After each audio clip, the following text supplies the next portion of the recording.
Gracias, Encarnación. Aparte de las preguntas no solo la presentación. Listo, niños, tienen 12 minutos máximo para defender. Empiecen. Buenas tardes, compañeros. Buenas tardes, doctor. Nosotros vamos a presentar sobre la enfermedad de Alzheimer. Esta es un trastorno neurodegenerativo crónico progresivo que va a afectar principalmente a la memoria, el pensamiento, el lenguaje y la capacidad de realizar tareas cotidianas. Nos dice que aquí esto se caracteriza por un deterioro cognitivo que va a interferir en la autonomía personal y también en la funcionalidad social del individuo. Nos dice que aquí a nivel cerebral esto se va a provocar cambios estructurales y bioquímicos neuropatológicos que se caracterizan por la acumulación de placas extracelulares de beta-amiloide y también de ovillos neurofibrilares de proteína tau y fosforilada. Esto nos dice que nos va a provocar una pérdida de las neuronas y de sinapsis. También nos dice aquí que el curso de esta enfermedad va a ser lento pero irreversible, el cual va a empezar desde un deterioro leve hasta un compromiso cognitivo severo. También su abordaje implica intervenciones farmacológicas y no farmacológicas que van a ayudar a aliviar los síntomas, puesto que esto no tiene cura, y mejorar la calidad de vida del paciente. En cuanto a la epidemiología, tenemos que esto va a ser, en los casos de Estados Unidos, va a ser el 11% de Alzheimer y en Europa del 5%. Mientras tanto, en Ecuador... Mientras que en el Ecuador, en adultos mayores, aproximadamente del 3.1%, en personas de una edad avanzada y el 1.2% en personas mayores a 65 años. Es más frecuente también en mujeres, que en hombres, y también esta enfermedad va en crecimiento a nivel mundial. Luego hablamos de la fisiopatología.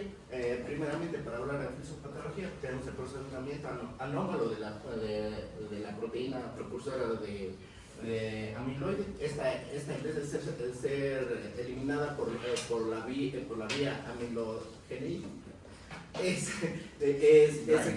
secretada por la beta amiloide, por la beta secretasa y gamma secretasa, la cual se produce la beta amiloide, específicamente el A beta 42, la que es un neurotóxico. Luego tenemos la acumulación. Como no se eliminó la beta amiloide, hay una acumulación porque no es eliminada por la vía de depuración del cerebro, la cual hay una acumulación en el cerebro, en las partes extracelulares, específicamente en el hipocampo y las cortezas cerebrales. Esta es sentando las bases del daño progresivo neurodegenerativo. Luego, como ya pasamos en eso, como se empezó a acumular la beta amiloide, pasamos a la formación de oligoelementos y placas amiloides, que esto se da por la acumulación, y por lo que no se fue eliminado, el beta amiloide se va organizando, acumulando y forma fibrillas insolubles, que son unos neurotóxicos que nuestro cerebro lo considera como dañino. Luego tenemos la alteración patológicas de las proteínas tau.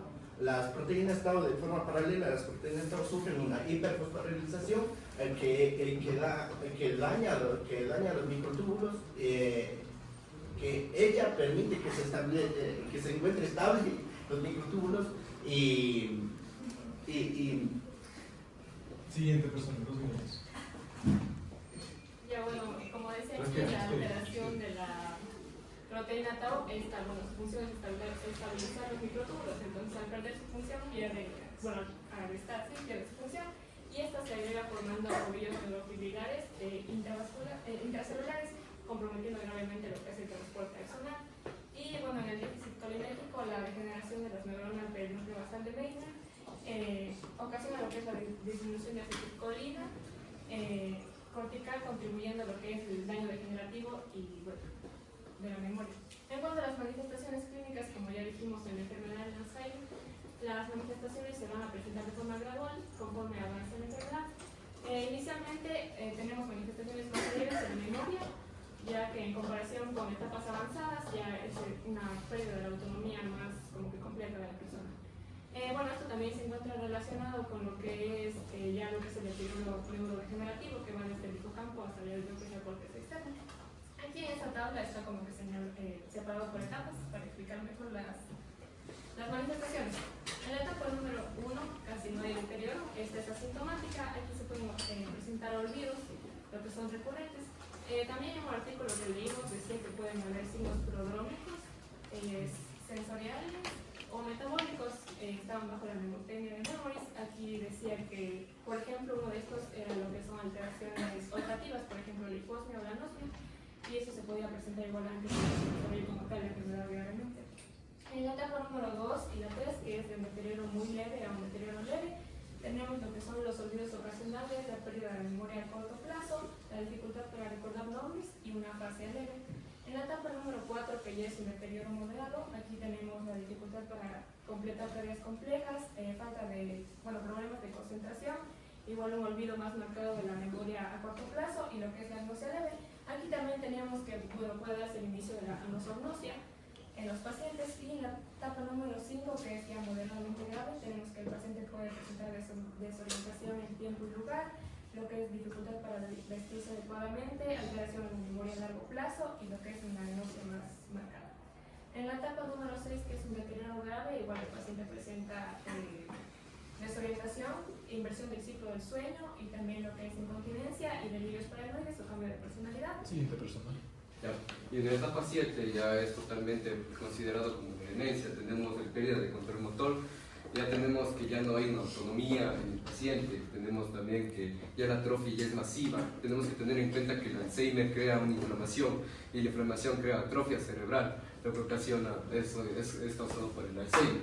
Ahora vamos a hablar con el diagnóstico. El diagnóstico tenemos como la principal, tenemos que dar una evaluación clínica. Una evaluación clínica muy detallada, o sea, una anamnesis, que quiere decir preguntas en base a lo que siente el paciente, enfocados en la memoria. Tenemos que enfocarnos también en una anamnesis, en unas preguntas a los familiares. ¿Por qué? Porque puede ocasionar que en estadios más que se afecta el cerebro, que sería desde la 4, que es un deterioro, tenemos que el paciente piensa que está bien, piensa que no está enfermo, pero en cambio el familiar puede presentar algunas alteraciones, puede ver que esté, por ejemplo, en un caso de etapa 7, que el paciente duerma todo el día y esté despierto toda la noche. Tenemos que la fisiología, como dijo anteriormente mi compañera, se afecta principalmente el hipocampo y la corteza cerebral media, lo que ocasiona que comienza a diseminarse a otros lados y comienza a formar más patologías. Tenemos la neuropsicología, una evaluación clínica al paciente de su estado mental. Tenemos el de laboratorio. El laboratorio es muy importante, ya que tenemos que primero descartar todo lo que sea posible, lo que sea reversible para poder diagnosticar Alzheimer. Tenemos la neuroimagen,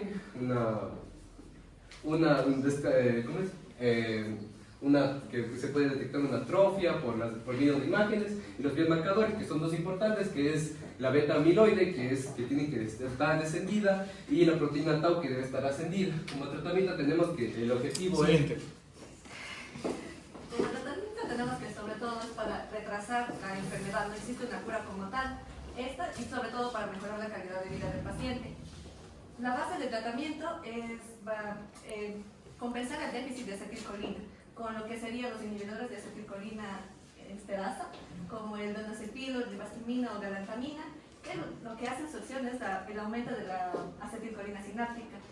La memantina, que es un antagonista N-metil de aspartato, que su efecto es disminuir la neurotoxicidad del glutamato, y no farmacológicos, que sería la estimulación cognitiva y sobre todo el apoyo familiar, porque como sabemos esta enfermedad no afecta solo al paciente, sino también a su entorno. Como diferencia del Alzheimer de otras demencias, tenemos que esta se caracteriza sobre todo por la acumulación extracelular de beta-amiloide y de la proteína T hiperfosforilada.